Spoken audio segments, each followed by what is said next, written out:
एक गांव था जहां लोग सुकून भरी जिंदगी जीते थे, पर एक दिन एक ऐसा कहर टूटा जिसने हर माँ के चेहरे से मुस्कान छीन ली। स्कूल के बच्चे एक एक करके गायब होने लगे। लोग इतने डर गए थे कि माँ बाप अपने बच्चों को स्कूल छोड़ने और लेने खुद जाने लगे। और इसी गांव में एक छोटी सी फैमिली भी थी, नेहा की फैमिली। नेहा एक मासूम, हमेशा मुस्कुराने वाली लड़की। उस दिन उसका बर्थडे था। गांव के हर एक बच्चे को इनवाइट किया गया था। सब मस्ती कर रहे थे, तभी एक छोटा सा बच्चा आया और बोला, नेहा, बाहर कोई तुम्हें बड़ा सा गिफ्ट देने आया है।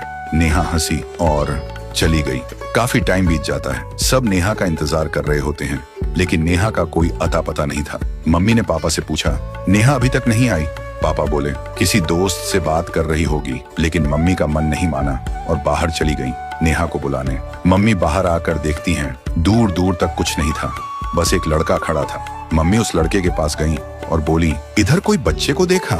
नेहा, मेरी बच्ची? लड़के ने बोला, मैं कब से यही हूँ, मैंने किसी को नहीं देखा। सुनते ही नेहा की माँ जमीन पर गिरकर चीखने लगी। कुछ देर बाद पुलिस आई, तलाश शुरू हुई और आखिरकार एक ब्रिज के नीचे नेहा की लाश मिली। आंखें बंद, चेहरा बेजान, पर दर्द जिंदा था।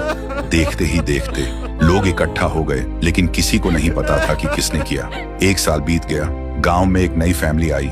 उनको कुछ नहीं पता था पिछले घर के बारे में। एक रात जब सब सो रहे थे, एक डरावनी कॉस्ट्यूम में उनकी छोटी सी बच्ची के रूम में कोई घुस आया।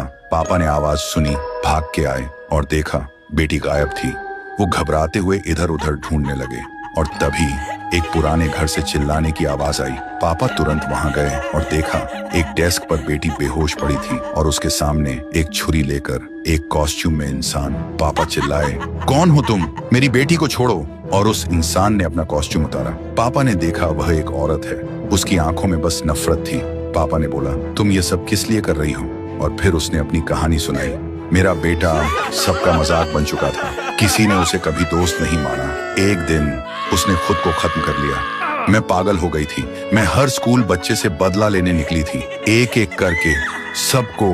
पापा ने आंख भर के कहा, तुम्हारा दर्द समझ सकता हूँ, पर ये सब करके तुम्हारा बेटा वापस नहीं आएगा। वो औरत जमीन पर गिर गई, रोने लगी और बोली, मैं इस वक्त से आजाद होना चाहती हूँ। छुरी उसने फेंक दी और छोटी सी बच्ची ने आंख खोली और बोली, पापा। और फिर पापा ने उसे घर ले आए। तो दोस्तों, अगर ये कहानी आपके दिल को छू गई तो कमेंट में आपका दिल जरूर छोड़िए और ऐसी ही कहानियों के लिए चैनल को सब्सक्राइब करना मत भूलिए।